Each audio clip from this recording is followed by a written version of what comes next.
And we are live, and welcome to part 2 of the countdown to Alien Day. And this evening I'm going to be discussing David Fincher. Well, he doesn't like to claim it because he didn't like the way it turned out. He kind of ended up getting booted off the actual filming set.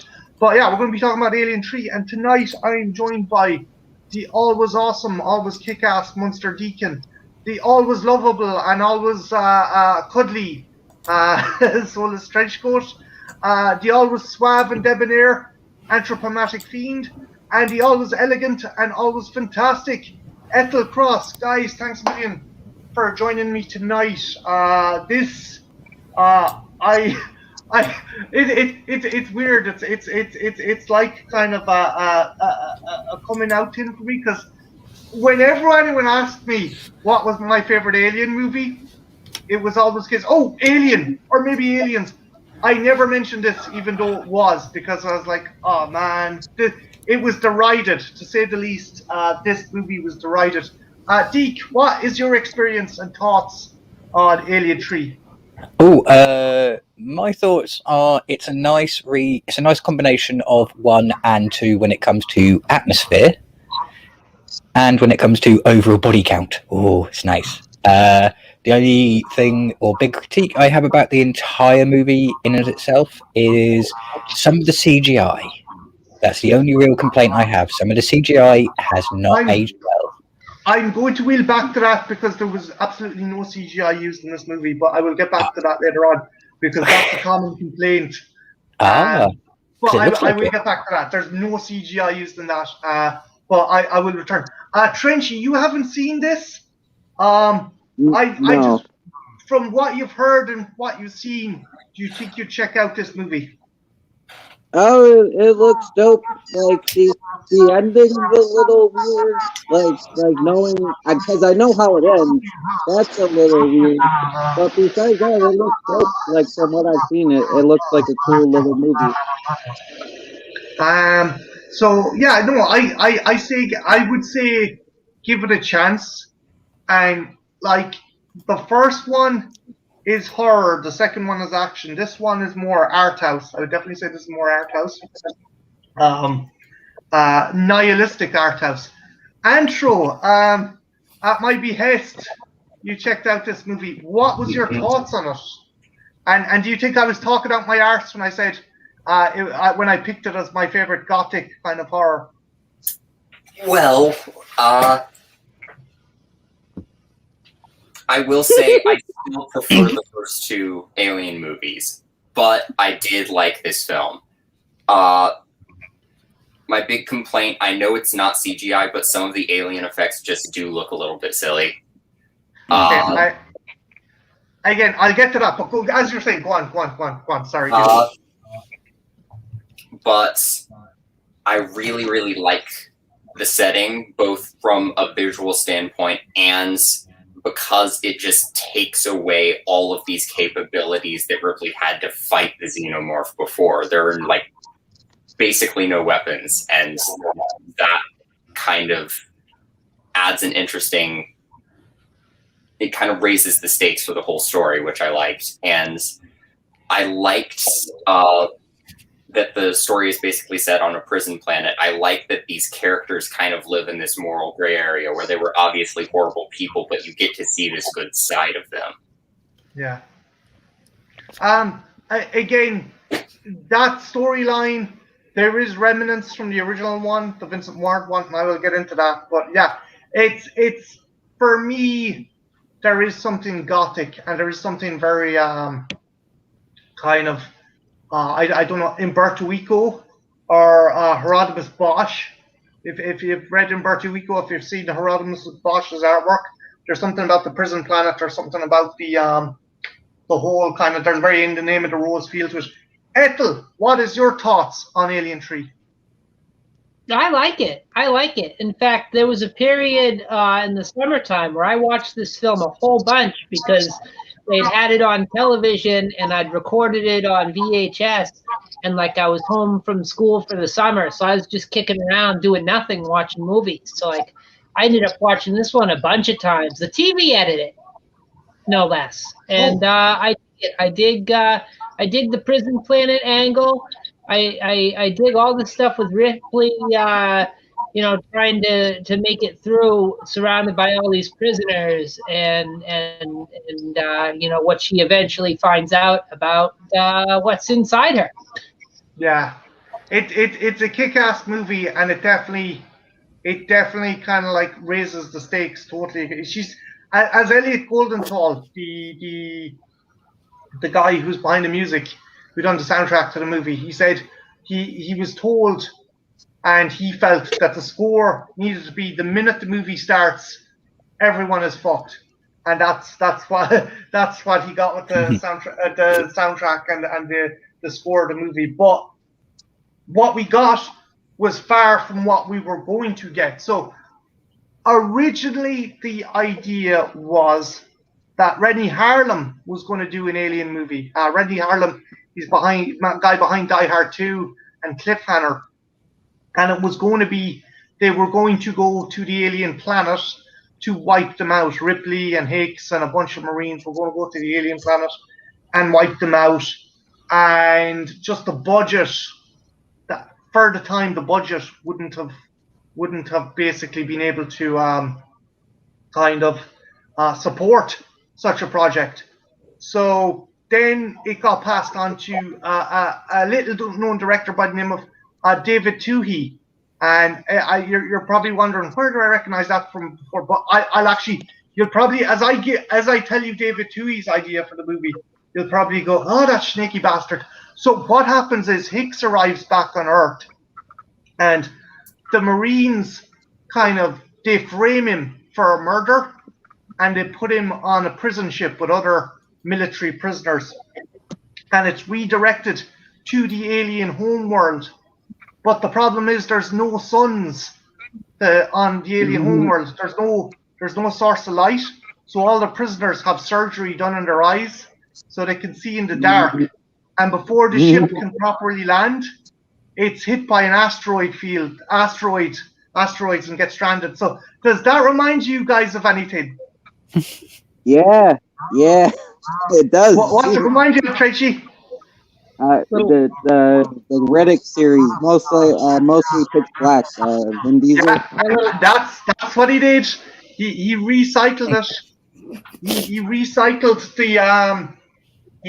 the story. So again, sorry guys, I'm going on these, but I want to cover these ones. Next up is the William Gibson story, which was done into a really cool comic, which the studio wanted to see. Well, the alien demographic is people who watch the movies is primarily male, and Sigourney Weaver costs a fucking shitload now. She's won a bunch of Oscars. Let's try and have a new lead to the series. Let's have Michael Bihn's Hicks. So what happens is Ripley, Bishop, Newt, and Hicks, their ship is intercepted by the UPP, which is the Union of Progressive Peoples, basically space communists. Bishop, it turns out the Queen had laid an egg in Bishop's chest cavity when she spiked him with the tail. And the UP steals his body and takes it aboard their ship and fucks off. During the ensuing battle with aliens on that ship, Ripley's cryotube is damaged, and essentially she's put into a coma for the entire movie. So it's Hicks trying to lead a bunch of survivors on an escape mission from a station while they're fighting aliens and space communists. And that was going to be the William Gibson script. Turned into a comic, fairly good comic. If you get a chance, check it out. Lastly, the last kind of crazy off-the-wall script had Eric the Red, where a Marine, same kind of thing, Marine is infected, goes back to his farm, his farm space station, where an alien outbreak spreads, causing bull aliens, buzzard aliens, wasp aliens, and they were like, oh, this is bullshit. So Eric the Red kind of pinned the script, but apparently a year later, Eric the Red got a call from a company, and at first he thought it was Fox. He's like, "Hey, we're interested in that script," and he's like, "Oh, you want to make the movie? No. This is Kenner Toys." Wait, what? Yeah, we're Kenner Toys. We want to make bull aliens and wasp aliens and musket. Yeah, Grant, give me money and take it. So anyway, everything went down to shitter, and it was kind of doing the same thing. More aliens, more guns, more guys going ooh-ah kind of shit. So they wanted to try a different approach, and they approached Vincent Ward, who was a film director and artist from New Zealand, and his idea was the movie was going to start in what looked like 13th century France in Notre Dame Cathedral. They're like, wait, what? So what? Okay, so I like the movie starts off with a monk climbing up a gantry, up this wooden cathedral, and he opens up a hatch and sticks his head out the roof of the gantry, and he sticks his head up past this mist, and he's looking out into space. That's how the movie was supposed to start. So what his idea was, it was a monastery made completely out of wood, floating in space, and Ripley's ship landed on it. That sounds badass. That would work for science fantasy. That would work for science fantasy, but not science fiction. I don't care how improbable it is. I want that. It sounds dope. I'm with It's like having the Baba Yaga house in space. Now, and can you see? At least it can you see some of that? Ooh, I like that. That was going to be the exterior of the space station. It had its own kind of little lake. The cathedral would go all the way around. Ripley's kind of ship would land there. Here's another one. And yeah, essentially Ripley's ship would land, and it was a bunch of monks who would rescue her. And the thing was, these guys were Luddites.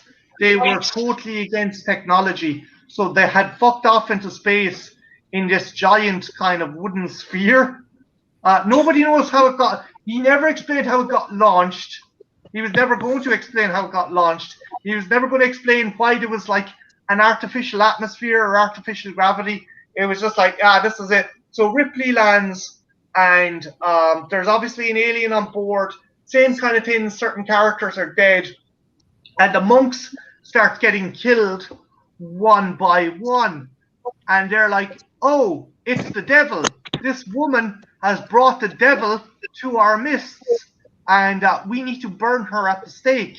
Oh, Jesus. And then she's put into the bowels of, hey,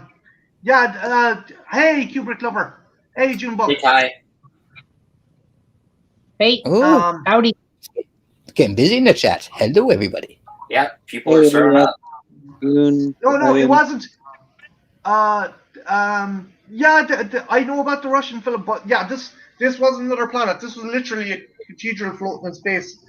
So what happens is Ripley, before she's executed, is put into the bowels of the ship, and she finds Bishop has been fucked down there as well, and he tells her, oh, by the way, you have a queen alien inside you.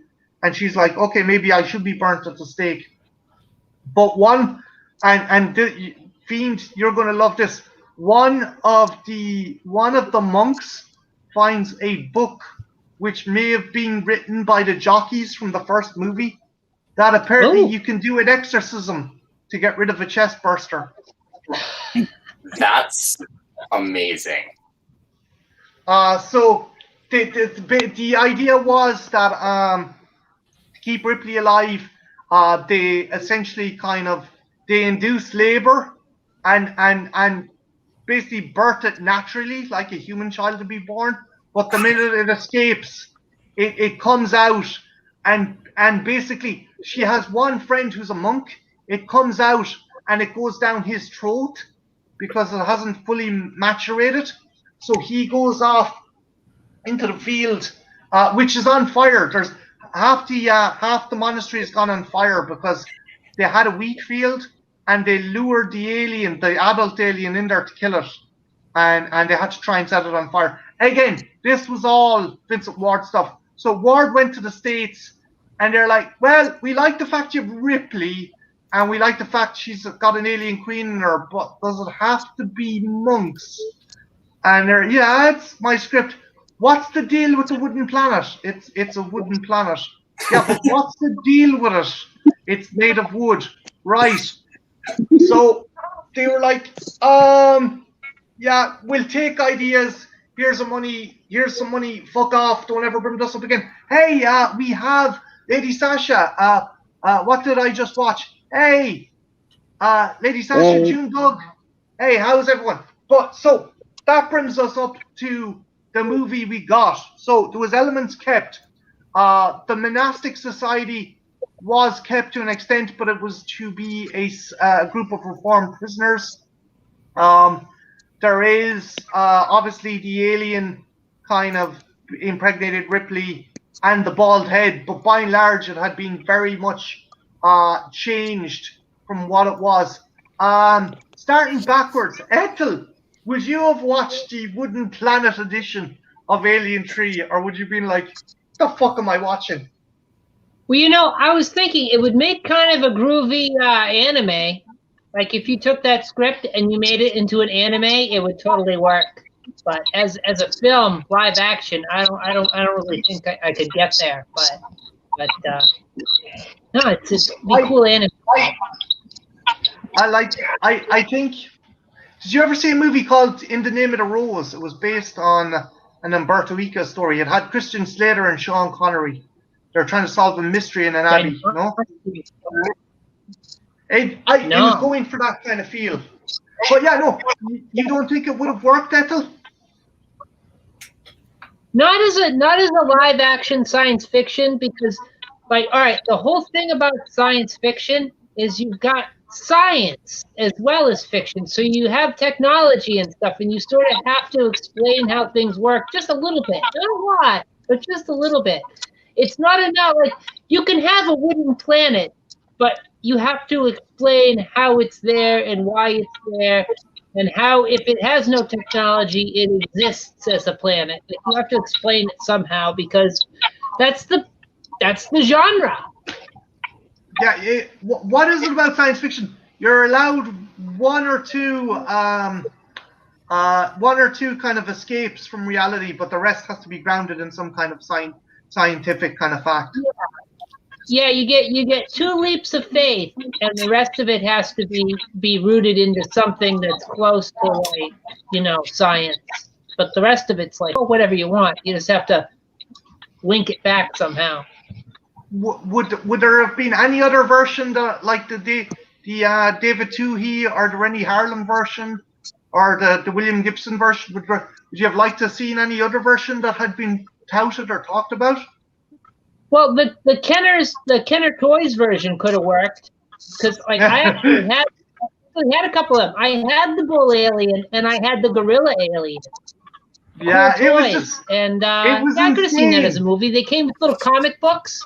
So, like, you get the toy, you open it up, there's some comics inside. Yeah, I had you know me, I have a bunch of them as well. And, like, it would have been fun, but I'm wondering, would the franchise been able to legitimize itself? Now, this does have a hybrid creature in it, but would it be? Do you think it would have been gone above and beyond to have all these kind of crazy animal types? I'm sorry, what? You broke up. It might be my internet. What happened? Like, as much as I like them and I like the figures, and they kind of did it in this movie, do you think the crazy animal types would have delegitimized the franchise?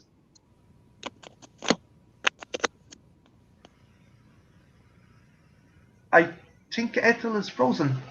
Oh dear.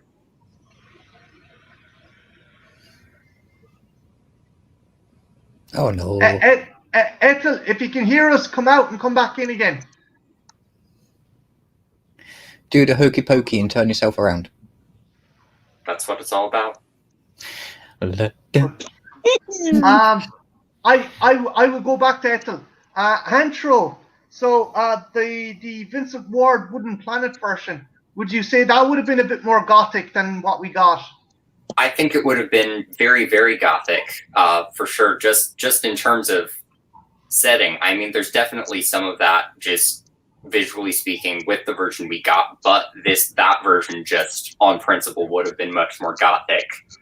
And granted, I think it would have been such a radical departure that if they had made it straight up as a live action movie, it would have pissed a lot of Alien fans off. But I would have loved it anyway. Because I'm kind of the same way with when it comes to the Child's Play franchise. I really like Seed of Chucky, and a lot of people hate that movie. I like Seed of Chucky, man. You're in good company.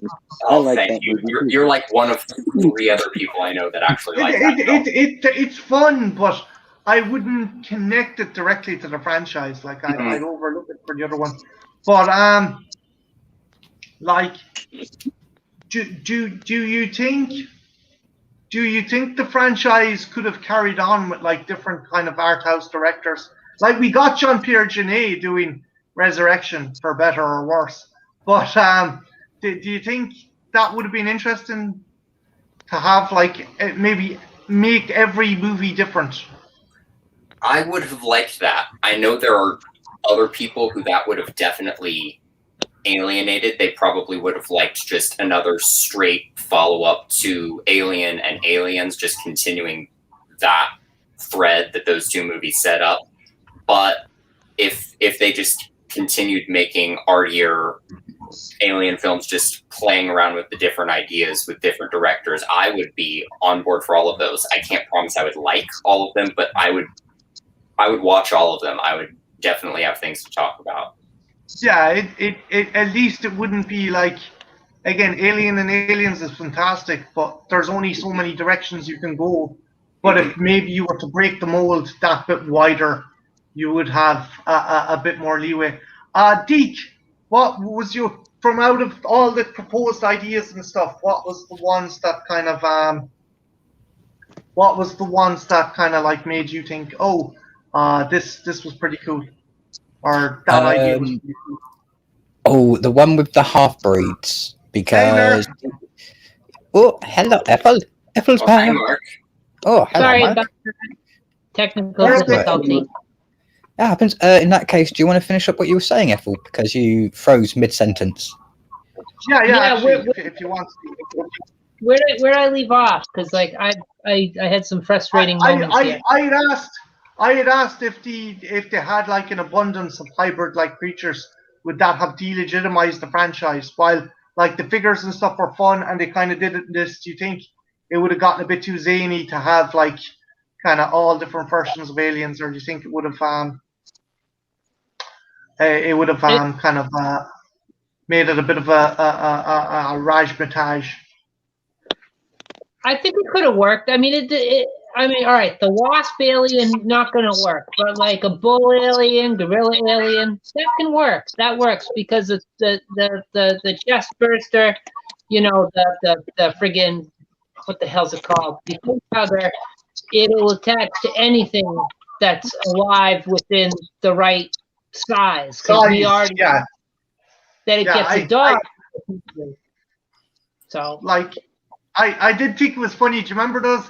You got the wasp alien, you got the killer crab, king crab alien. It's like, what fucking size? Maybe they're alien fucking from other planets or something like that. But yeah. But oh shit. Oh, Deacon. Oh, there you go. No. Go. Oh no. What you're saying? Well, I was just gonna say what I think was fun was that they at least kept that aspect in the film, because you got the dog alien, or if you watch the other cut, the bull alien makes an appearance, or cow alien. Yeah. But, no. I think it could be done. Jesus, people are dropping like flies. We're dropping quicker than the cast of characters. I think the alien has gotten into the stream and is picking us off. Motherfucker. Okay, we're gonna have to lock down all the vents. Trenchy, I know you haven't seen the actual movie, so this might be advantageous.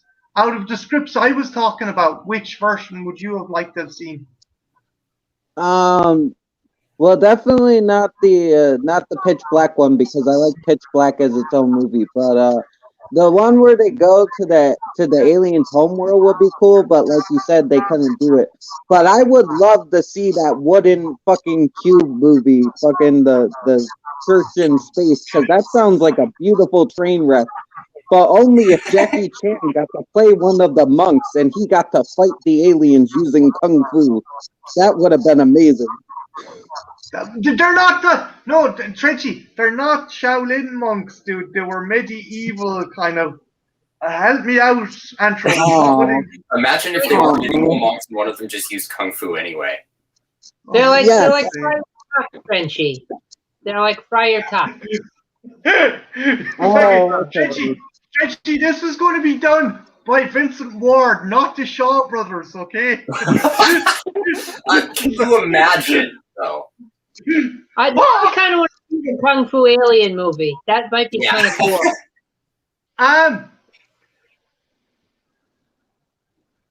Okay, so there's a Japanese movie called Ninjas vs. Aliens, and the design of the xenomorph is so obviously ripped off. If you want to see something close to ninjas fighting aliens, watch Ninja vs. Aliens. It's a terrible movie, but it's the closest we're ever going to get ninjas versus aliens. But anyway, they do it in the comics as well. There's a bunch of ninjas hired to steal an egg. But I diverse from the main topic. The main topic, so they got David Fincher, and Fincher had never directed an actual feature before. He'd done music videos. He'd done music videos for Madonna.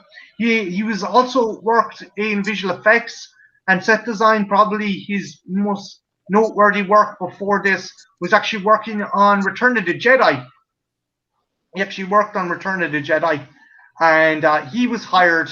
And for the pitch meeting, Sigourney Weaver's like, this kid's kind of young. I don't know about him.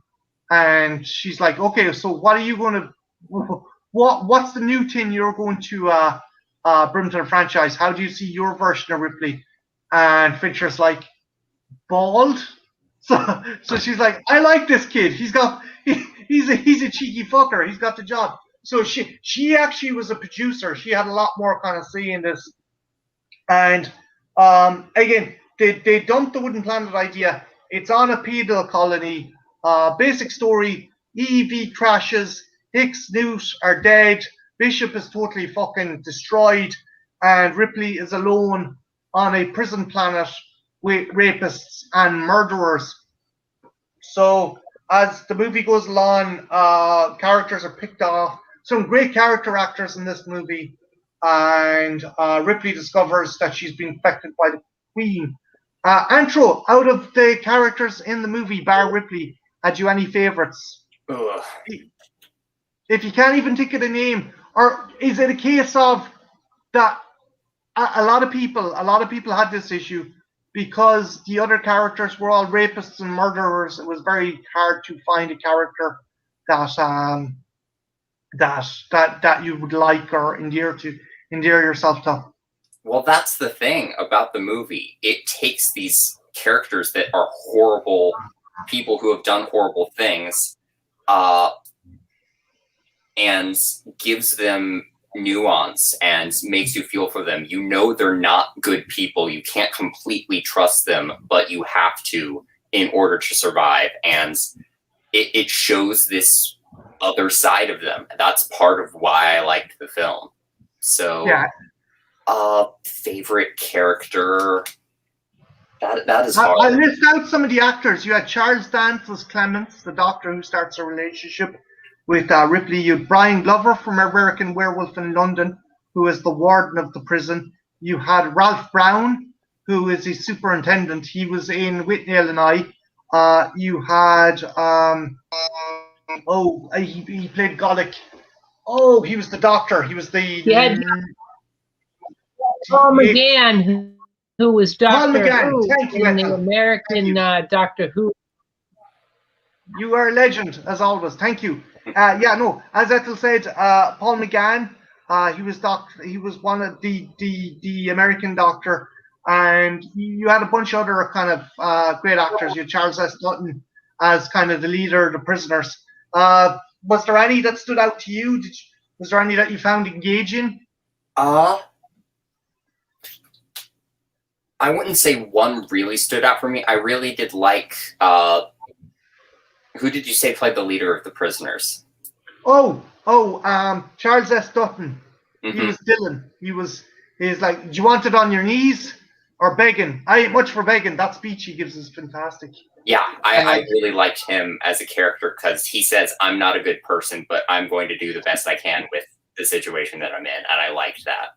Yeah, it's as Ripley says, these guys found God at the ass end of space. Mm-hmm. And that's what it is. Ethel, had you any favorite characters or kind of interactions or any parts of the characterization of them that you found interesting? Oh shit! Am I still frozen? No, you're back. You're back. How come every time it's my turn to answer a question, I have a problem? Go for it, Ethel. Oh crap! Oh bugger! Oh no! I think the problem was all on her end. We could see her, but she was breaking up with us. Oh no! Lady. I turn up. Ethel gets booted. No, the curse. Gremlins are following me everywhere. Deacon, had you any favorite character from from Alien3? Oh wait! Before you answer that, Ethel's coming back. Oh, not a problem. Oh wait, it says device not connected. Welcome to Sunday. Well, while we are on the topic of actors, there was one character that I recognized his face throughout the whole film, and but I couldn't put my finger on where I had seen him before. And then I realized that it was Pete Postlethwaite? Yeah, that's him. And the place I knew him from was James and the Giant Peach. Oh. Yeah. It's been years since I seen that. I didn't know. I mainly know him from the Lost World Jurassic Park. Mm-hmm. He plays like the magical old man that gives James the crocodile tongues that make the peach grow in James and the Giant Peach. Deke, who would you say your favorite character is? Out of Alien 3, I would have to say it's the Doctor. Charles Dance as Clemens. Yeah, just for the simple fact he's got a bit of a tragic backstory and he's chosen to stay there instead of forced to. Yeah, actually, Deacon, if you want to tell folk, because the backstory is really sad. He's like one of the guys that you don't think should stay there, that you kind of feel, look, you've done your penance. You've obviously kind of fucked up and you feel bad about it. Yeah, I think he definitely needs to get over the guilt, unfortunately. He was in And the Name of the Father. Sorry, Deacon. Yeah. Basically, his tragic backstory, in case you haven't watched the movie, is he was a doctor. He passed medical school and it was all good. Everything was great, except for one small thing. He developed a secret morphine addiction, but he was functional.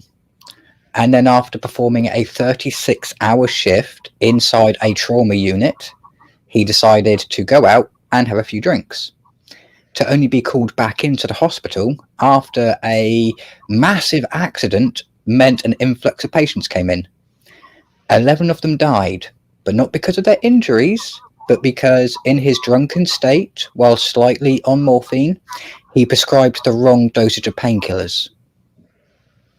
Again, that's a character who he isn't there because he done something super horrendous. He made a mistake. But yeah, Clemens is really kind of a tragic character, to say the least. Yeah.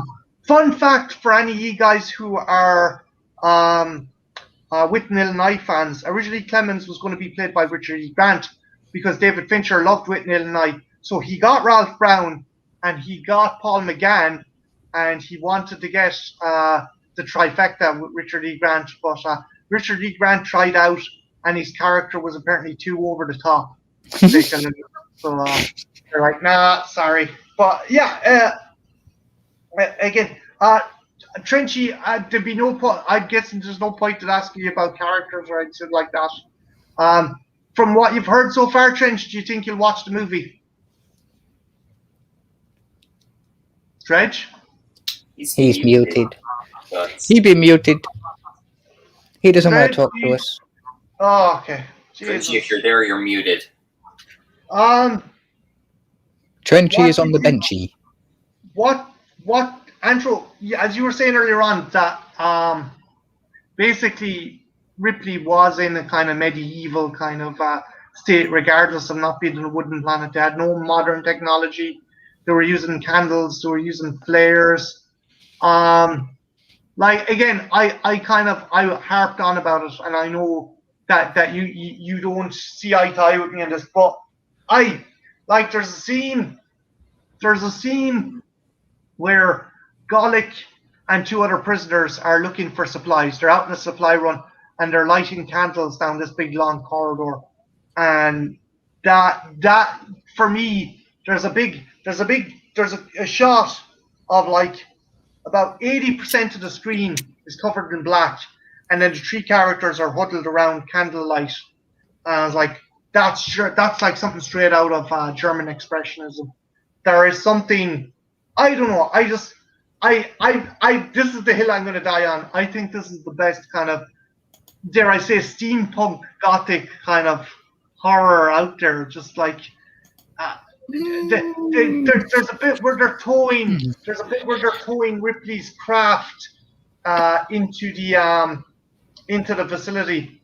Although I don't know if it was in the extended edition, but there's an iron cross on top of the building as well, and I'm like, it's like the exterior is like some medieval Gothic cathedral. I don't know. I don't know. I'm like, I know I'm harping on about this. What would be your argument against my thoughts on that? And rip into me if you want. Don't worry.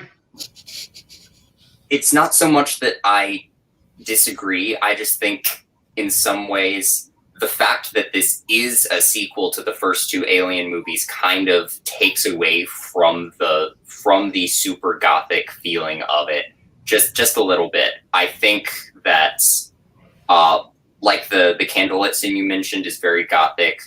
I wasn't super conscious of it at the time I was watching it, but thinking back, a lot of the architecture of everything is very gothic as well. The interesting thing, Andrew, sorry to cut across you, was that architecture was repurposed.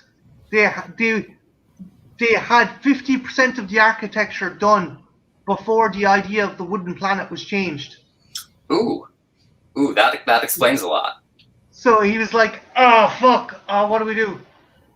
I wanted this to be a wooden cathedral. Spray everything. Just spray everything orange. Orange and brown. Just orange and brown. So yeah, that's the bit. But no, you are right. You are right. It would be very hard to juxtapose a gothic feeling, a totally gothic feeling, onto the prior movies. Yeah. But really what it is that in the first film, what made that horrific is basically the fear of the unknown. You do not know what you're up against. By this third film, you have more of a feeling of what you're up against, which detracted a little bit from the gothic feeling for me, because the gothic is really about irrational fear and really kind of grasping in the dark, not knowing what you're up against. By this point, you kind of do. And that just took away from that a little bit for me. But given what they had to work with, it was pretty good. Like, this movie, the first trailer that was released a year and a half before the movie was released. And the tagline is, and let me know what you think it is. The tagline is, on Earth, everyone will hear you scream. What does that make you think the plot was going to be? Methinks it was supposed to be on Earth. Yeah, Yeah. and Or on a planet with atmosphere at least. Mhm. yeah. But Deacon, what do you think? Do you think I'm talking out my rear end when I consider this a gothic kind of horror? I wouldn't say you're talking out your butt when you say it's a gothic horror. They do try their best to make it look like you're in catacombs or tunnels beneath a city or a citadel in most of the shots. And it does look like a rundown, derelict wooden fort in some places, just spray painted black with a bit of metal thrown in. So I can completely see where you're coming from on that one. I just think they could have gone a little bit more with it. I mean, if they were going to go the whole cathedral Gothic style, then why not take a note from Event Horizon? Have some broken glass around, have some Christian or even religious iconography over the place, not just, we are believers. Well, I think if they had been able to go with the original idea, we would have had something more Event Horizon-esque. Yeah. Did someone else pointed out that in some ways, that sadly, in some aspects, the original Alien had more gothic elements than this movie? And I was like, what do you mean? He goes, well, okay, if you look at the refinery that the Nostromo is pulling, it's got these 4 towers. I don't know, like how long ago you guys watched Alien, but it's pulling these towers, and it looks like it's pulling Notre Dame Cathedral behind it. Also, the alien where it's hanging above Brett looks like a fucking gargoyle. It looks like something that's on the cathedral. Sorry, Antro, you're going to chime in with something, dude. I mean, I was just going to say the H.R. Geiger design of the alien itself is so incredibly gothic. Yeah. One of his influences was Francis Bacon, who, if you haven't seen his artwork, he has done very kind of Renaissance Gothic-esque kind of pictures. Like there's one with Jesus being crucified and a snake eating its way out of his chest, which was one of the big fucking influences. Guys, actually segueing from what you were saying, Andrew, Geiger was supposed to be involved. Originally, the alien's head was going to be like a harpsichord. If you can believe that. Now I've just got images of an alien going down a corridor going as it moves. His idea was that when it moved, it made this. And again, this is Giger. This is H.R. Giger. So as it moved, wind would have traveled through its head, a harpsichord and some kind of organ, kind of church organ. And as it moved, wind would travel through its head and make this weird kind of. He said it was. He described it as screeching and the loving sound of an angelic choir. I'm like, why? That sounds like Geiger. That sounds like him.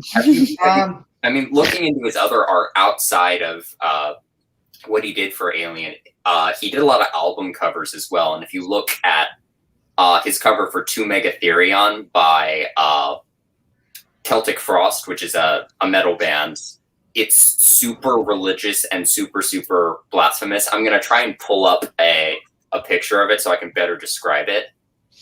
Do you think that's why the alien queen, when it comes to her skull, it looks like A, a crown of thorns, B, a Gothic organ,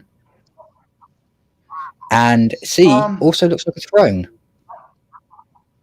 Fun fact, Geiger had nothing, absolutely nothing to do with the Alien Queen. That was all Jim Cameron. Jim Cameron That's a nice tie-in, eh? Yeah, it was. Really the other thing Geiger wanted to do, guys, and I thought it was hilarious. He wanted to give the alien sexy lips. So basically, how the monks would face each other in the dark would be they would kiss, and he wanted it, as he said, I wanted to give it erotic lips, and it's like, what the fuck, dude? What the fuck? There is something kind of weirdly erotic about the alien. Okay, there's a wooden specific cube? genre for that type of thing, and it belongs in the category of furry.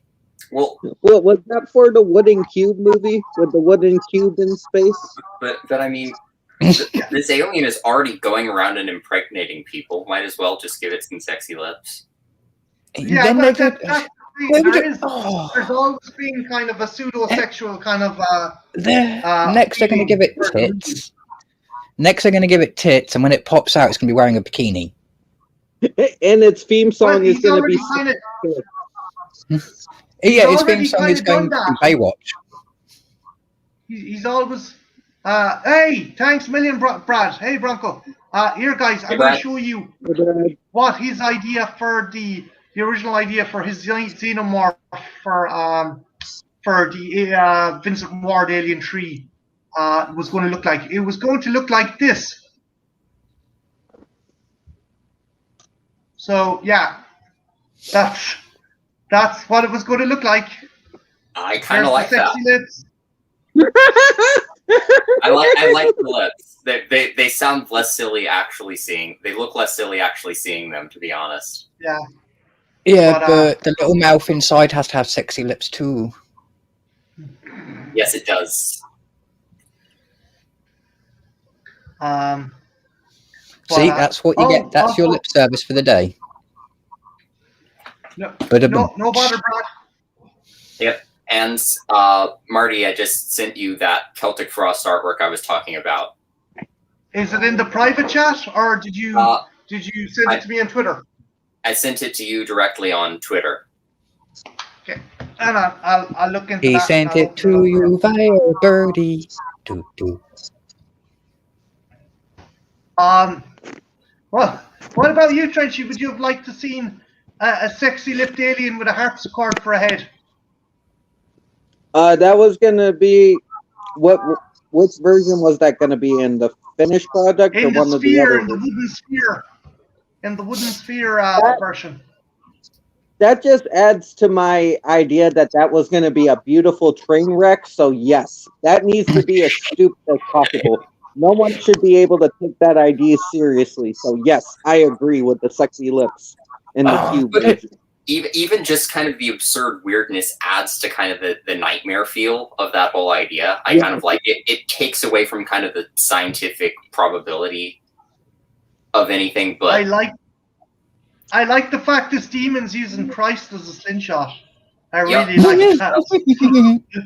That sounds amazing. The holy slingshot of awesome. Yeah, and that album is just really good and very gothic as well. I highly recommend it. Actually, backpedaling again, Antro. Elliot Goldenthal's soundtrack. What did you think of that? I really liked the score. I wasn't. I was still kind of wrapped up in the story. I wasn't super conscious of it, but yeah, really good score. Definitely, like you were talking about, very doom laden from the get go. Yeah, as he said, when I was coming up with the score, I wanted people to realize everyone in this movie is fucked. Hey, Ian. Yeah. They also helped cover that with the intro because you've got the plague of locusts / insects. Yeah,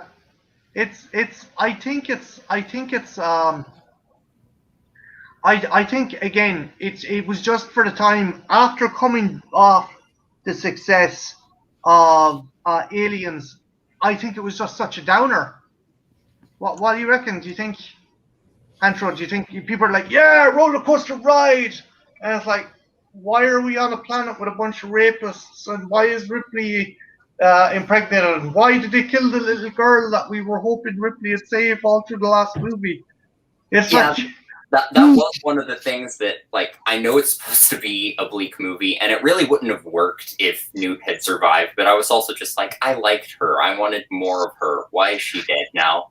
Oh, I get the feeling if Newt survived, it would have been a very bad movie. Oh, yeah. It would have added a whole other Jeopardy. thing going on. Yeah. Not a good environment for a child. First of all. No, not a very good environment at all because even Ripley nearly Yeah. Yeah. Yeah. Newt, I'm kind of glad Newt wasn't there. I'm Yeah. kind of glad. And it gets its point across, but also I just get sad every time an animal dies in one of these movies. So wasn't. Wait, Andrew, Newt wasn't the cat. Newt was the little girl. No, I know. I was just Okay. also saying. I was saying I was sad that Newt died, and I was also sad that the dog died. Oh, yeah. Sorry. Sorry, I was like, wait, what? Yeah, I for a know minute the there, it cat was kind of did like. not die. I think the cat might be a bit lonely now, which is also sad. But you know, Well, the cat's probably dead. If we're going by resurrection rules, the cat's most definitely dead. wait. Now I'm more sad. I'm sorry. All you got to remember, in all these movies, all the animals die. All of them. I do None are have a spared. book to cheer you up to, Antro. It's basically Alien done from Jones's perspective, and he's like, "Who's this new cat on board? And why is no one giving me cat food?" And it's like, Yeah, I love that about Jones, and I would just love it that if the one rule they made themselves is no matter how horrible things happen and no matter how much carnage happens, Jones has to still survive somehow. That would be amazing. Are you saying actually, Antro, that the Alien trilogy, the Alien saga, was the internet before the internet came about? Everyone loves cats on the internet. Yeah. It would just be like if the entire planet is exploding, somehow Jones still manages to He escape. gets a He rescue hid pod. in the fridge. He hid in the fridge. But A cacticle. I will make that fan film about Jonesy Ben if I have to. the other thing I find interesting and brilliant and kind of sad, a favorite author of he was a great science fiction author, but he also done adaptations of movies. He done adaptations of the original Star Wars books. Alan Dean Foster, when he did not want to kill off Newt. He did not want to kill off Newt, and having to write that made him leave doing fucking movie adaptations of novels for 2 decades nearly. He stopped writing movie adaptations. However, the cheeky sod, I want to try and find a copy of them, but apparently there is, I think, 200 copies of Alien 3 where he wrote that somehow Newt survived and made it back to Earth. And then the execs were like, "What the fuck is this? Oh, too late, it's already been put out."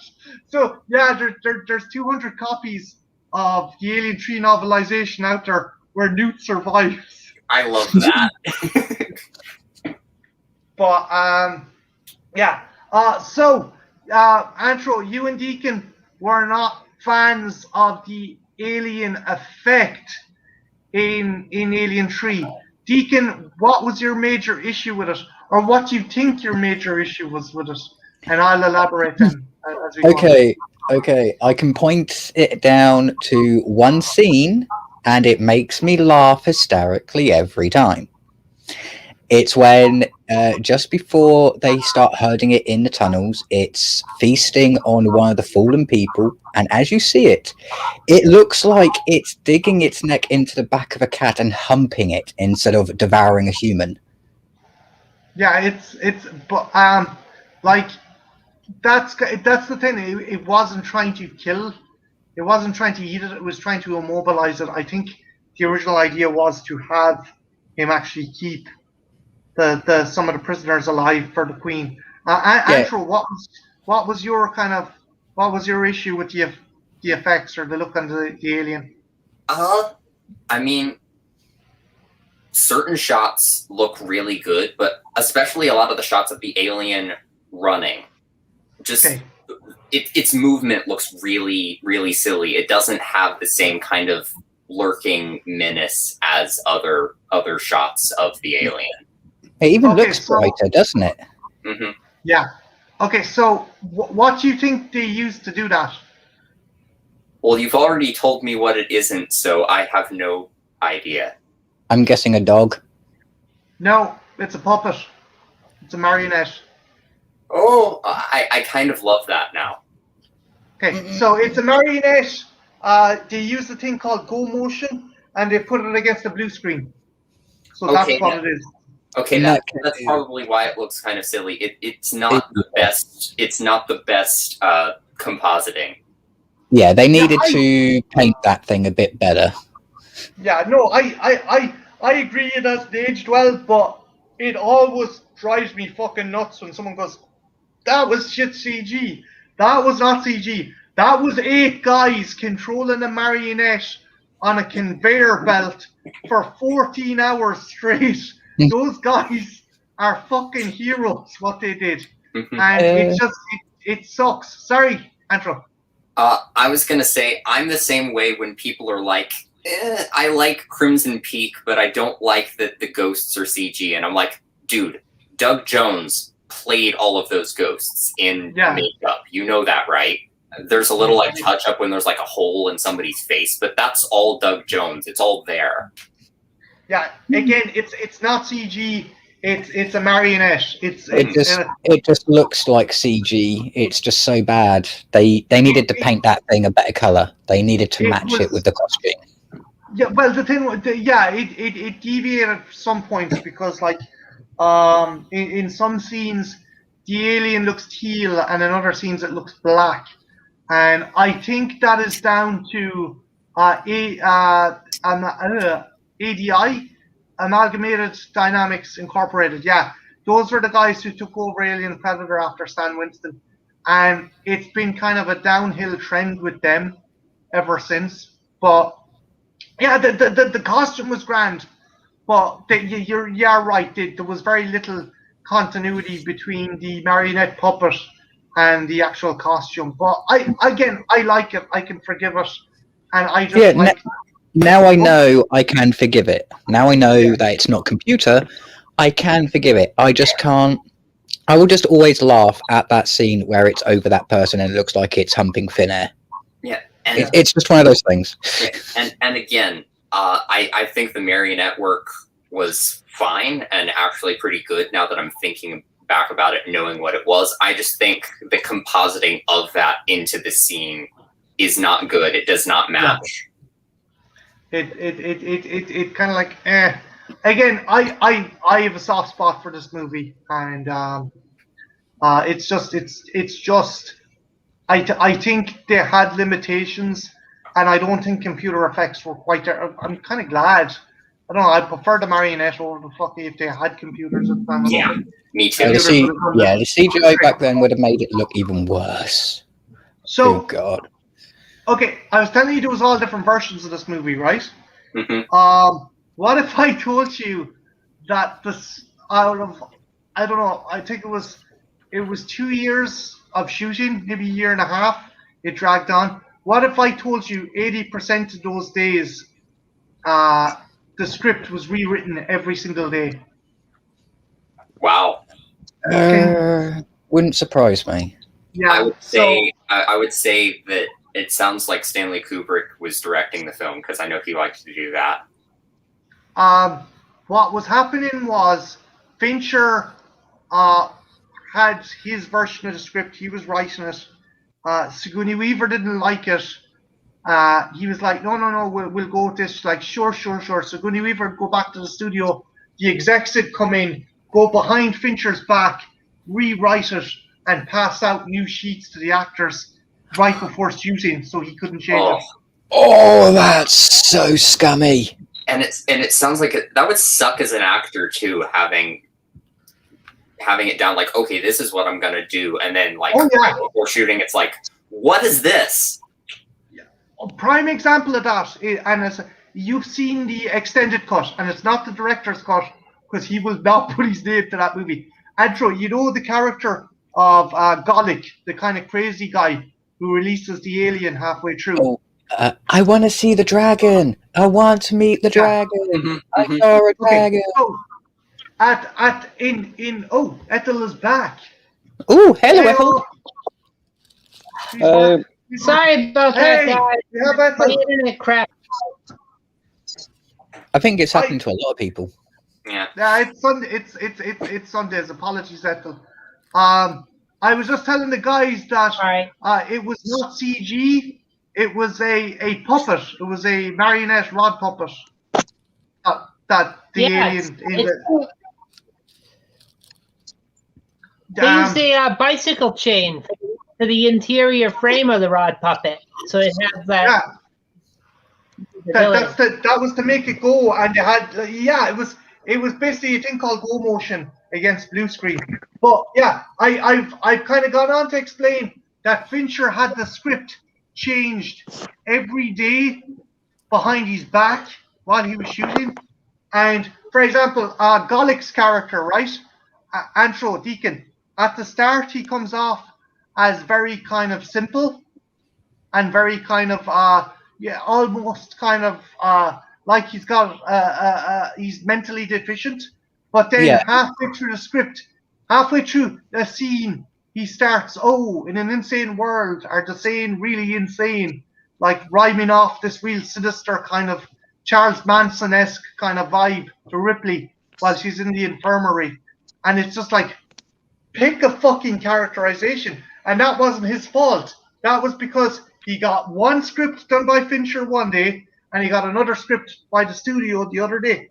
And Fincher was just fucking fed up. Ethel, do you think it's a sheer miracle this movie got made? Yes. Yeah. Yeah. Like, if for what we got, do you think it's fairly good? Like, did you enjoy it? You're like me. You're kind of like, there's a good movie here, and it needs to be appreciated. Sigourney Weaver made her bank because she had to come back to reshoot a scene. Originally, the facehugger wasn't going to come out of her. She was going to just jump into the lead. But then they wanted the queen to come out. So they had to bring her back. And by that time, she'd grown back her hair. Oh, no. Yeah, so she demanded, I think, $3 million to shave her head again. And the studio got a compromise where they paid $1.5 million for a skull cap. And they said, it's the finest looking skull cap ever. It's not, because Sigourney Weaver's head is like fucking Herman Munster. I don't know how I didn't notice that, but wow. Especially in the theatrical cut, Antro, because they brought her back. The theatrical cut is where they done the reshoots, and her head is basically sitting up. Like, what the fuck? Why does she look like an Easter Island statue? I know. Like, why does she look like she's auditioning for the Coneheads? Yeah. Ethel, have you any favorite? I'm going to start with Ethel. Have you any favorite part of the movie, be it the theatrical or the extended edition, and why? My favorite part is the cafeteria scene, actually, which has nothing to do with the alien or anything. It's just because it's a very it's a very Ripley moment, you know. She goes to sit down at the table, and that guy, I forget his name, he's like, I'm a rapist and murderer of women. And then she's like, oh, well, then I guess I must make you feel really uncomfortable. Like, I always liked that scene. Yeah, Charles S. Dutton was brilliant. And, like, yeah, it's a cool scene. As you're saying, Ethel, it's a cool scene. It's a Ripley moment because, like, this woman has spent the last 2 movies fighting fucking monstrous rapist fucking insectoid creatures that have acid for blood. So regular human rapists are fucking a piece of piss in comparison. So it's like, yeah, I must make you nervous. It always reminds me of that scene in Aliens where she's operating that forklift exoskeleton suit, and she's just like, yeah, no, where do you need this? You know, it's like, don't doubt me. I got this. Deke, have you any favorite moment in Alien 3? I think my favorite moment has to be it's definitely the first kill, the acid to the face and then into the air vent. Yes, I like that. That sets you up the whole thing, going, if the alien's not going to get you, something around here's going to get you. Yeah, the place is like a death trap itself, bad enough that there's a monster going around. Andrew, yeah. had you any favorite scene or part in the movie? Well, like Ethel said, I really do like that cafeteria scene. It's just a great moment for Ripley and kind of shows her dynamic with the characters in this film. Let me think. I really like the little exchange we get with the original Bishop quite a bit. Oh yeah. That was cool, and that Oh, yeah. that was one of the better fucking effects by ADI in that movie. Yeah, that was a great effect. Yeah, the line, "My legs hurt." It's kind of like, oh my god, they programmed you to have pain? Yeah. What is Kubrick this? 1972 says, "I like how they say in the end of the film that they're going to help Ripley, but when she's just about to kill herself, they don't want her to move." It's probably my favorite scene. Yeah, it's pretty cool when Bishop 2 comes back and he's like, it's like, oh, we're going to take it out and kill it. And the minute she steps on that gantry, it's like, no. Think of all we can learn from it. The facade just drops. He's like, no, it's a chance of a lifetime. Yeah, I think that's great. that is great. Although Bishop 2 screaming no kind of made me laugh, even in this wrenching moment. I know, it made me think of Darth Vader. Yeah. No, Padme! No! Her going, no! It's just got, no, not the best place to have that line, especially from you. Yeah, especially since it's a machine. I mean, he should have just, like, if it had been like just him kind of looking down, looking mildly frustrated, that would have been more interesting to me. That's. Oh, but he was human. There's a Blade Runner theory with that though, Andrew. Is he or is he not? I don't know. But even then, I don't know. That extreme frustration felt overwrought. The only evidence that Yutani archive, he's actually human. Yeah, because the only evidence that I have from the movie that he's human is every android we have seen so far that has been injured bleeds white, whereas Bishop in that one literally bleeds red. I didn't recall seeing him bleed.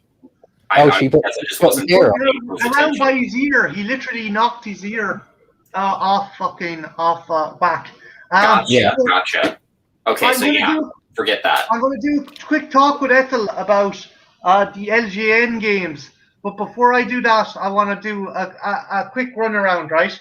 So if this had been the last Alien movie, would you have been happy? Andrew, if this had finished off the series, would you have been happy? Yeah. Finish Ripley's story. No? No, yeah, I would have been. Okay.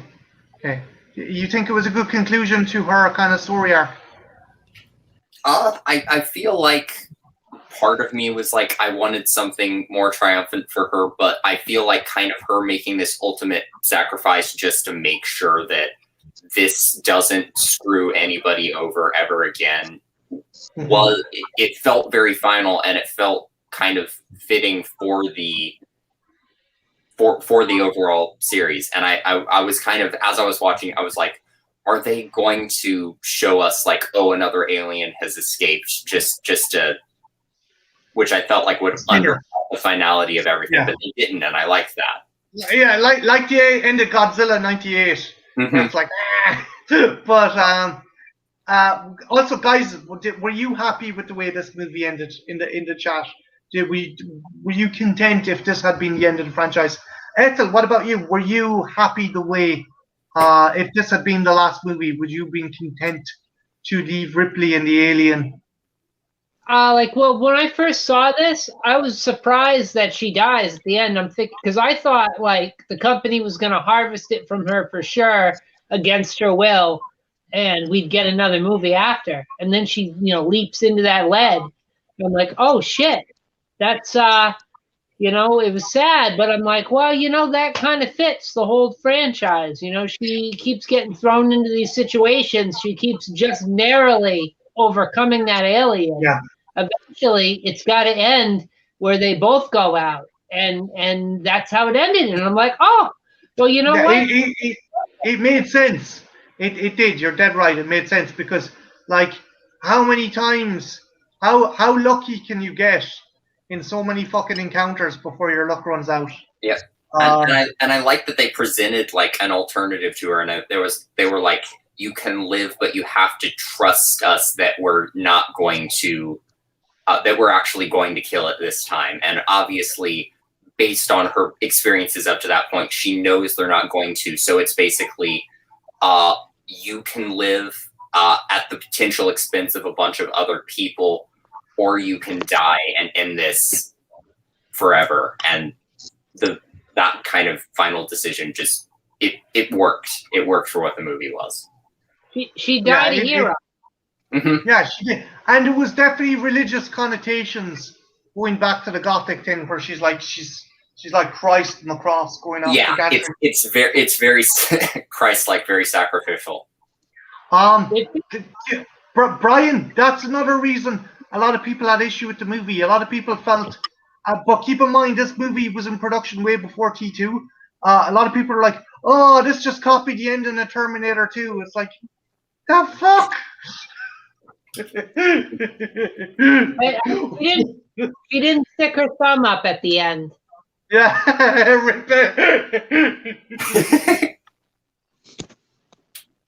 just a second, Ripley. There's a fucking robot down here as well.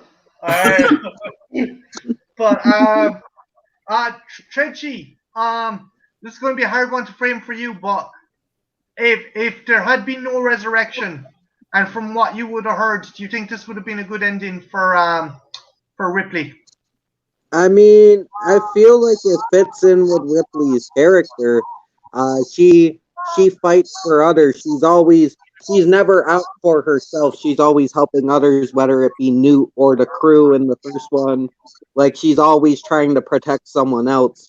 So for her to kind of sacrifice herself to kill the beast to protect others, that makes sense to me, at least. Like, I feel like Ripley would kill herself than let a chance of anybody else getting hurt.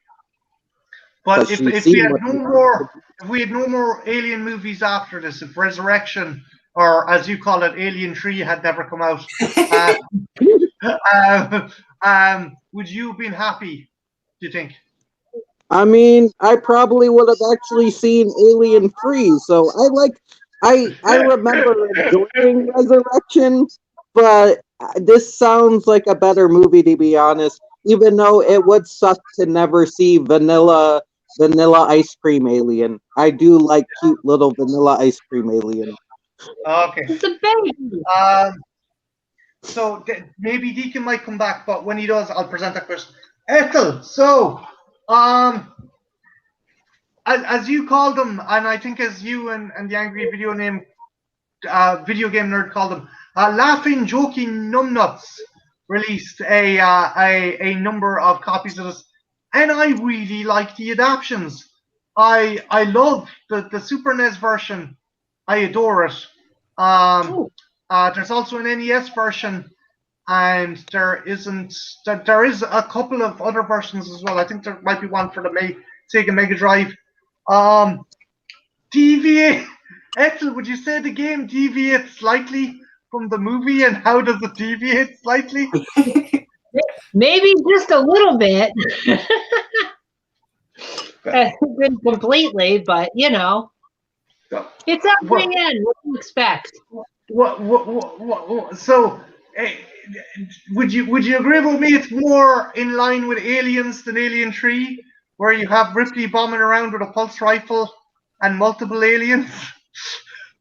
I would say, I mean, but like if you look at it from the point of view of, all right, you're making a video game, you've got to give her a way to fight the aliens. I mean, we're talking NES, Super NES era, so it's like you expect to fight the aliens if you're playing an alien game. I mean, what's it going to be? Her running around until the end of the game, where you throw yourself off and fucking lava? I mean, a game where you've got like a level that you've got to get through while an alien is behind you, and you have to like run through a bunch of different obstacles to lead it into the lead. That would be cool. They did that. Yeah, we got that. We also got Antro, fun fact, and Ethel, as problems I have with this, I love this game, but this is cinematic fucking gold in comparison to the first Alien game, which had you as Ripley, a little yellow dot being followed around by a maze, and a xenomorph looked like a crab with a mouth, and you had to pick up flamethrower pellets. Andrew, does that sound like any other game to you? Maybe just a little bit. What's it sound like? Sounds an eensy-weensy bit like Pac-Man. That's what it is. It was a good version of Pac-Man. That's the first level of it. Then Ripley has to get across the machinery in the Nostromo. But the only thing is, there's sections of the machinery floating across a chasm in the ship, and she has to hop from one piece of floating machinery to another. Ethel, does that sound like any other kind of game to you?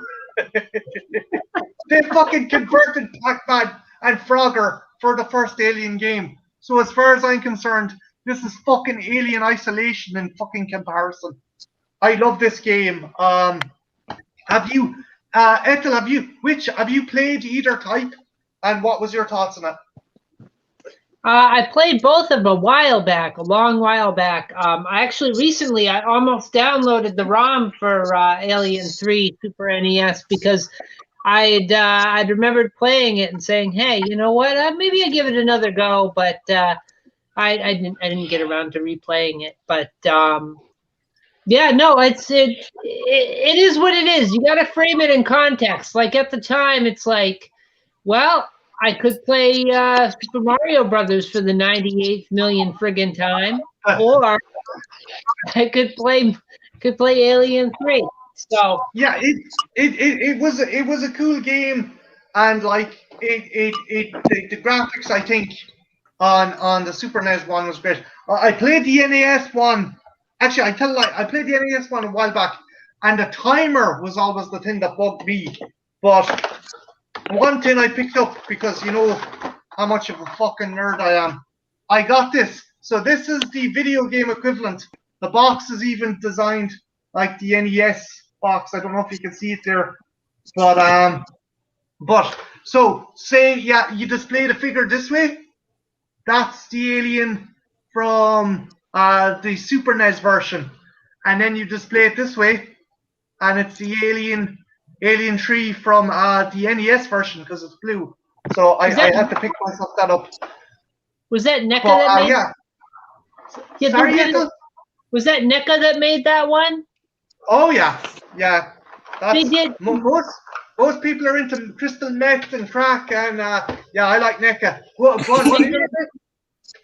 They did a great one for the Godzilla video game.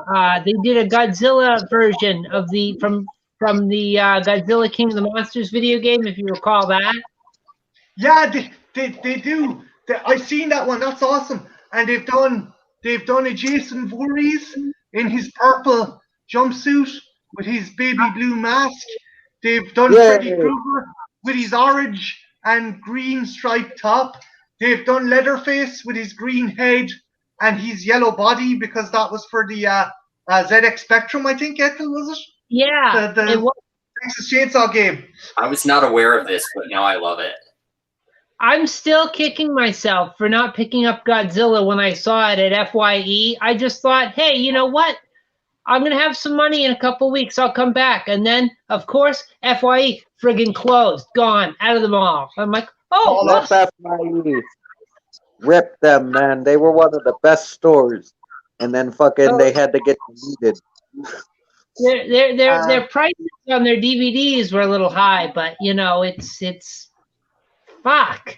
You know, that was the place to get good metal CDs. They were the only place in the mall that sold like the obscure stuff that I like. Mm-hmm. Yeah, actually, segue topic, guys. Right? What physical media store do you miss the most? Ethel, I'll start with you. I really liked Strawberries because you could get concert tickets too. Oh. Do you guys have you probably didn't have strawberries across the pond over there. Anthro, you have strawberries down your way? I'm not familiar with it. Maybe before you were going to concerts. Trent, oh wait, no, you're just the strawberries, guys. They had DVDs, they had videos. Florence was like, I'm not with children. They were cool. We had Golden Discs, and Golden Discs was like a record store that you could get tickets for concerts and stuff. I miss Golden Discs.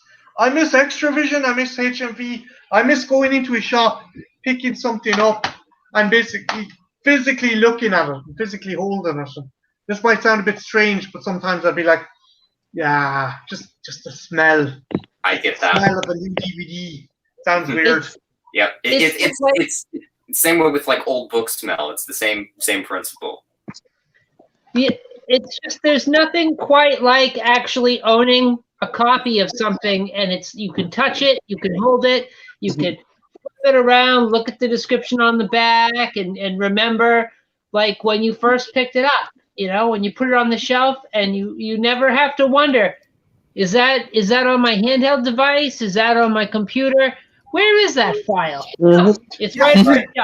And there. if the power goes out or like your internet is down, you are screwed if you. Oh, you're fucked. Streaming. You're fucked. I like having a physical collection because someday I like my internet could go and I might want to watch a movie, and like I got plenty of movies to watch. It's like people are like, oh, it's better just to stream it. Fuck you, man. I like special features. I like audio commentaries. I like being able to watch like fucking. I have a Russian version of Alien, guys. I've Alien in Russia. It's done really well in Russia because apparently the aesthetic reminded people of the better times.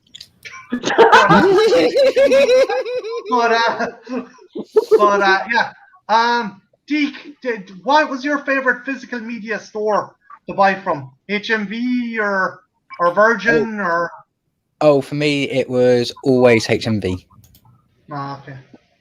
Yeah, I miss having physical media, and I think it's sad. Like, is the last Blockbuster still open, guys? The world's last Blockbuster. I saw he's coming up a lot tonight, AVGN, but he went to visit the last Blockbuster and seemed to be doing well. I don't recall. I know that's a thing, but I haven't looked too far into it.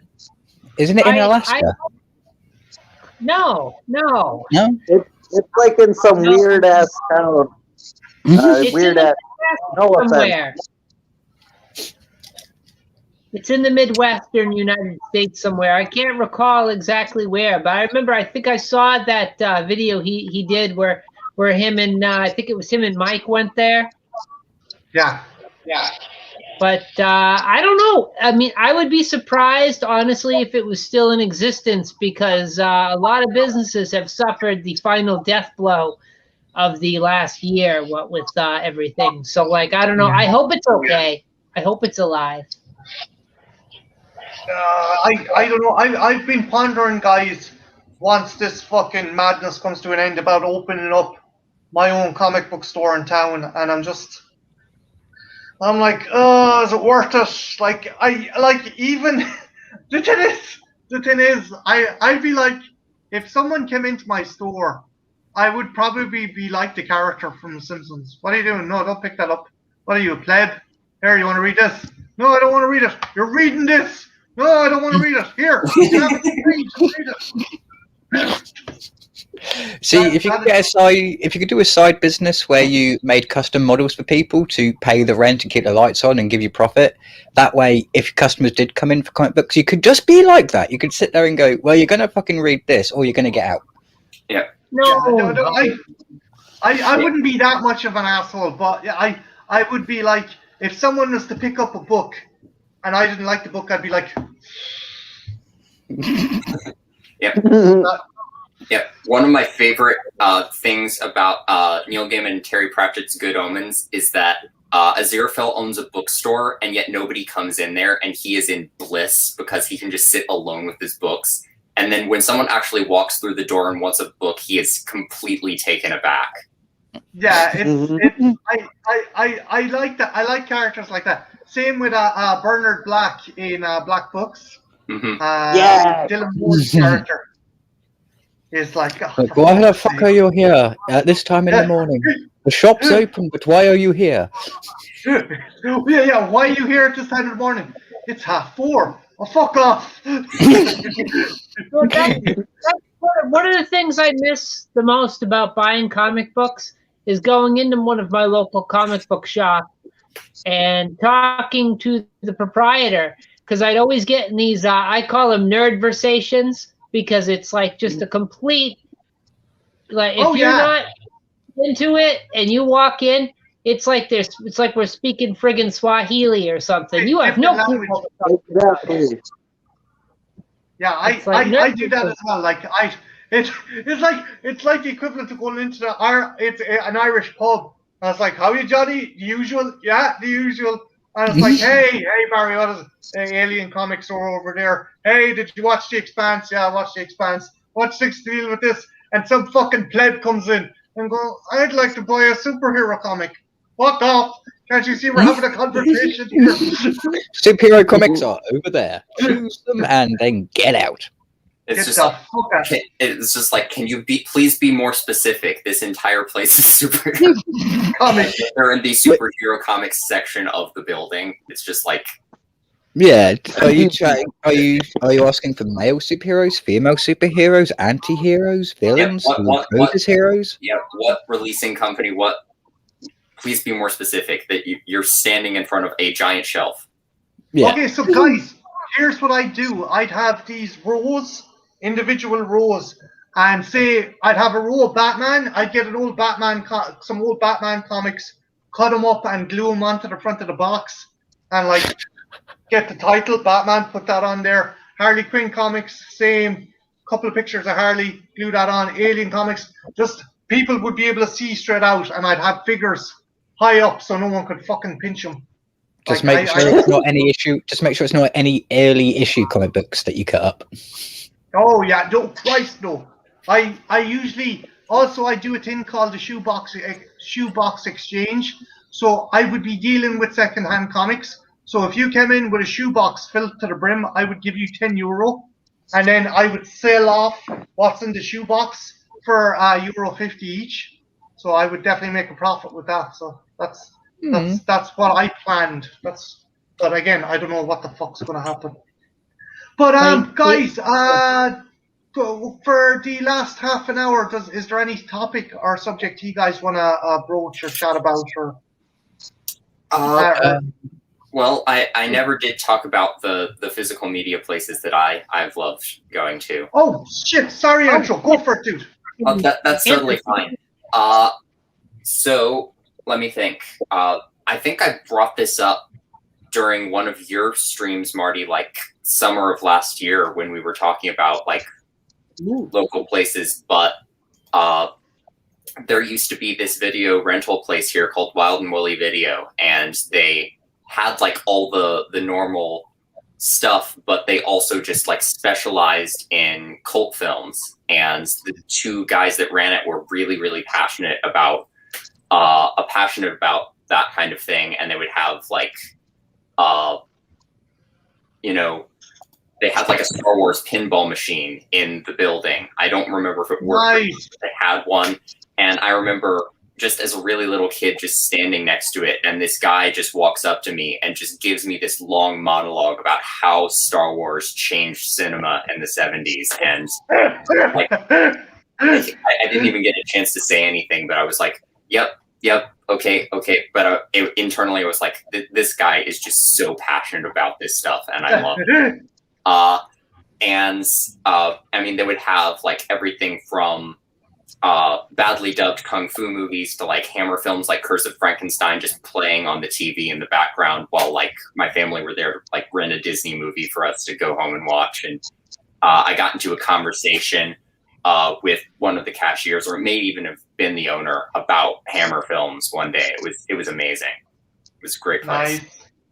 Nice. It's gone the way of the dodo, sadly, I'm guessing. Yeah, it has. after they closed, they did our local library did a series of film showings with the two guys that used to run Wild and Woolly. Like they showed like Mario Bava's Danger Diabolic. They had a double feature of Cat People and I Walked with a Zombie. They showed a bunch of their different favorite cult films from other different genres. Unfortunately, I wasn't able to go to any of those. It would have been a great last hurrah. Oh. Yeah. Would have been great to see Danger Diabolic with a room full of people, dude. What a crazy film that is. Have you guys seen that? I have not actually seen it. I need to. Oh my god, he's like a superhero, but he's not a superhero. He's a super criminal, and he wears this all black friggin' latex suit. It's based on an Italian comic. Fuck me! I I recognized the fucking title somewhere. Sorry, guys. It's based on a comic from the 60s, I think. And he's kind of like, it's like the Saint or fucking he's like Lupin. He's basically a master jewel thief. He's got this really elaborate lair that's in an underground cave, and like he's got multiple cars. And he gets in and out of all these scrapes with the mob and with the police chief. He steals like a friggin' 100 million tons of gold or something, and like, it's fun. It's fun. Reminds me of an anime called Mouse. What's it called? Mouse. Basically, the whole premise is there is this thief who is world-renowned. He can steal anything, and he does it with style, debonair, and with all stages of theatrics. And he's got a secret lair beneath a mountain and everything. The only difference between the anime and the movie Ethel was describing is he has 3 female concubines who basically follow him around everywhere. Okay. Yeah, no, he's got one half-naked girlfriend throughout the whole film. Oh no, this one he tends to have 3 semi-permanent naked girlfriends.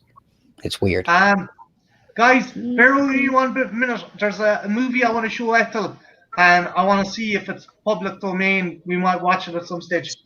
But be chatting away there. Back in a sec. Public domain movies are always fun to share, to watch along and see us in our own despair. Now, if I remember correctly, Diabolic was a French-Italian co-production, if I'm remembering it correctly. It's been a while since I've seen it, but it was a lot of fun. It sounds like it. I'll shut up. No, it sounds like it. We might have to watch it one day. And if you're passionate about it, Ethel, even more so. Because you can always tell something's going to be fun if Ethel's passionate about it. Oh, it's just wacky. It's just such a wacky movie. Like, I like those off-the-wall, oddball films that, like, nobody seems to have heard of. And I guess it makes sense because, like, they either have a crappy budget or they just have crappy acting or, I don't know, they just get lost down the memory. Yeah, or they just weren't advertised well enough, so people just didn't hear about it. Right. Yeah, and that's a Bava movie, isn't it? That's a Mario Bava movie. Mario Bava directed that. I believe you're right, Andrew. It's like I said, it's been a while since I've watched it. It's been a few years, but it's a lot of fun. There's a band. I'm trying to remember who it was. I think it might have been Ben Folds 5, or it was somebody like that. And they actually used bits and pieces of the movie in one of their music videos for whatever reason. They either enjoyed the hell out of it or thought it was ridiculous. Maybe both. I love when bands do that. That's why I am such a big Rob Zombie fan. There's no like real emotional core to anything he does. It's not serious music, so to speak, but it is an amazing collage of references and samples and clips from classic horror and exploitation. One of my favorite things to do is to listen to just the Hellbilly Deluxe album, because if I did it with this whole discography, it would take me my entire life.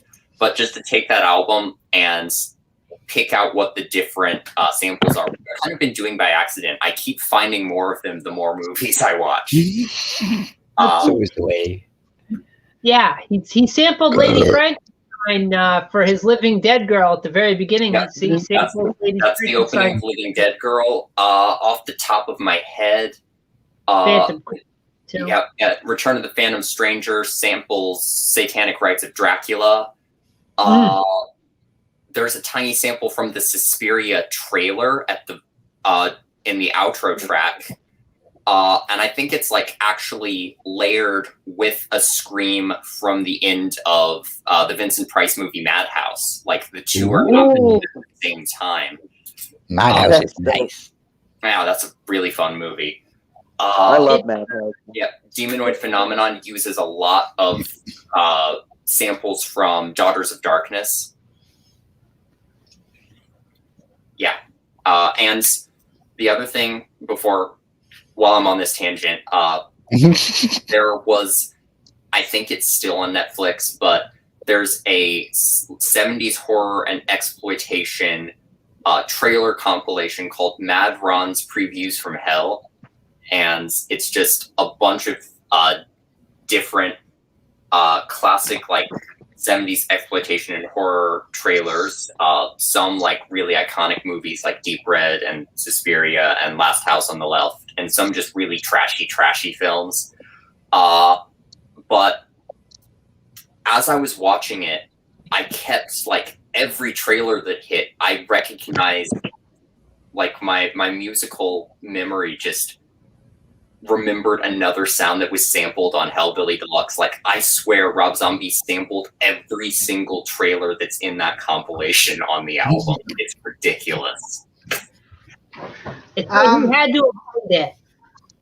And it was surely. quite a bit of Ethel, have you dedication. seen this movie? Oh no! Is that? This movie is it's Black Captain America versus serial killer Spider-Man. Yay! I want to You were watch telling that Jen and movie. Christian about that movie, weren't you? Yeah. Oh my god. I think I have that saved to my YouTube Watch Later playlist. The question Well, is it public domain? I don't know, but maybe if you guys could find out, we could watch it tonight. What's the title? Tree Devadam. Tree Devadam. Tree Devadam. Tree Devadam. The translation is Three Strong Men. Yeah, What year was it, Marty? Was it 1973? I think it was the 70s, and it's Turkish. It's Turkish. Okay. Yeah. Because I think the whole thing is actually on YouTube because Jen and Christian found it when you told them to look it up, and I think the whole thing is on YouTube right now. Yeah. Ooh, That sounds good. Yeah. That may or may not be public domain. I don't recall seeing it on my 1970s public domain list, but it because it's Turkish, it might not have been on there because that was primarily American and Italian films. Sure, we'll have a gawk. Right, guys, before I wrap stuff up, Ethel, is there any stuff you want to plug? You've an upcoming watch stream coming up, right? Yep. What are you going to be watching and when's it on? All right, this Friday we have a watch along for I Drink Your Blood. Friggin' hippies, rabies, and it's just, you got to watch it. You got to see it. Also, this week, I'm not sure what day. It depends on how much longer it takes for uploading, and it depends on whether or not YouTube pulls the plug on me. But finally, Horror Express, the Trash Picture Theater version, will be uploaded, and that of course has our friend John Steele in it, and it's got Mark's Monsters in there. We got our pal Arts in there, Trenchy's in it, Deacon's in it, I'm in it, and Marty, you're in the very end of it too. So I make a cameo appearance. Deke, I'm still trying to sort out what we're doing for our crossover. But is there anything you want to plug in the meantime? Nothing I can think off the top of my head right now, but the English title of that movie is Three Big Men, and it is public domain. Yes. Is there anything coming up in the future, or just for the moment you're taking Tin Sandy, right? At the moment, I'm hoping to have at least 2 videos up by the end of the month, and those are going to be surprises. Other than that, not much. I will just be around, streaming, saying hello to people, and maybe gaming. But I'm a monster. It depends on what I feel like. Okie dokie. I gotta get my thumb out of my arse so we can get started on our thing. Antro, dude, any videos coming up, any stuff that you want to plug or promote? Let me think. So, this afternoon, I dropped my review of the Castle Freak remake that came out last year, which is it's a movie. I'll never be able to unsee some things that I saw. But that is out now, and I filmed the next chapter of Lily, my Dracula fan novella, today. So I will be editing that and uploading that very soon. I heard about the Castle Freak remake, that they're obviously trying to do a Lovecraft universe by an after credit sequence. I'm not. I heard what it is. I'm not gonna fucking say it. But if it was done, if it was New Moon Productions or whatever it was back then, maybe. But I don't know. I think from what I've seen, this version seems to take itself a bit too seriously, and it's a bit too nasty for nasty's sake. Not that the other one wasn't kind of exploitative, but yeah, that's the weird thing about it. I don't want to spoil my review too much, but the original Castle Freak, while being a cheesy B movie, is a very bleak and heartfelt movie. It's a film about like loss and screwing up and this broken family.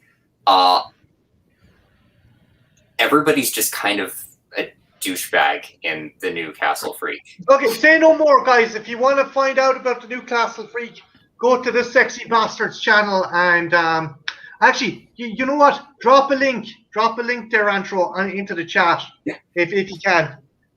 Trench Room, Trenchy. What about you? Have you any stuff coming up? Are you going to do that 10 for 10 review that I tagged you in? I'm doing the tag for sure. I'm actually just getting my movies and genres in order. But yeah, I'm gonna be doing like underrated movies from 10 different genres, and just shedding some light on some stuff. And I did watch Anfro's review, and it is really good. So yeah, check out his review, because I got nothing else. Andrew just dropped a review there in the chat. I would go to it and check it out. The guy knows his stuff, and when it comes to reviewing horror movies, this chap is second to none among a lot of people I know. So yeah, I'd definitely check that out. You know what I'm watching after this then? Oh, thank you. And for the record, I also did review the original Castle Freak, so if you've not watched that, it's a good companion piece. Oh, I watched the original one, so it'd be nice to see this one. But yeah, no, tonight I've been joined by the always awesome Solus Trenchcoat, the debonair, as always, anthropomatic fiend, the devious but delightful Deacon Munster, and the elegant and oh god, I'm running. I really need to stop alliterating. The elegant and fantastic Ethel Croft. I'm not a Shakespearean actor, but you guys are all fucking awesome, and you can tell that. We love you the way you are, dude. You try. We love you the way you are. You were so close, so close.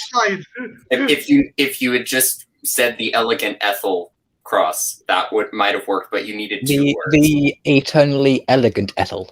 Oh, there we go. Oh, that's great. You can close the fucking stable door when the horse is down the fucking road. That horse ain't getting back in here. But yeah, no, I've been joined by some absolutely awesome people. If you haven't checked out their stuff, if you're new to watching the channel, because I know there's a couple of new people watching as well. Check out these guys' channels. They're some of my best friends, and they're also fucking great content creators. You gotta check them out. I'm going to be back. Actually, I'm going to be on Night Watch's stream on Friday. It's going to be later, but I will be able to pop into your watch stream metal. But next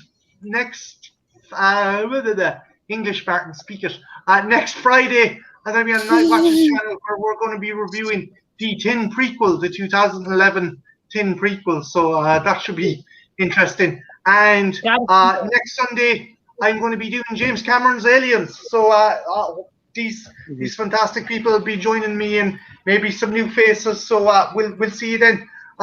So to everyone in the chat, who everyone enjoyed me, you kicked ass. Any last words? Anything you want to say before you go, guys? No, I think you've covered everything. Yeah, all good. Right. So, Alien3. Alien3. It kicks arse. Give it a look.